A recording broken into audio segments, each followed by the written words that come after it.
সকালে বিকালে ইখলাস ফালাক নাস 3 বার করে পড়িও, কোনো সমস্যা তোমাকে ধরবে না, সব দূর হয়ে যাবে। আম্মু রাতে ভয় পেলে, রাস্তায় চলতে ভয় পেলে ফালাক নাস পড়িও, কোনো সমস্যা হবে না। আম্মু রাতে শোয়ার সময় হাত দুটি জমা করে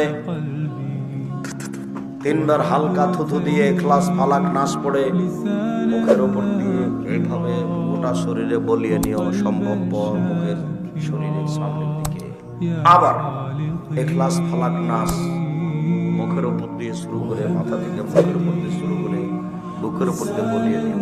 আম্মু আবার ইখলাস ফালাক নাস মাথার উপর থেকে শুরু করে মুখের উপর দিয়ে বুকের উপরে বলিয়ে নিও 3 বার। সব সমস্যা তোমার থেকে দূর হয়ে যাবে, শয়তান আসবে না।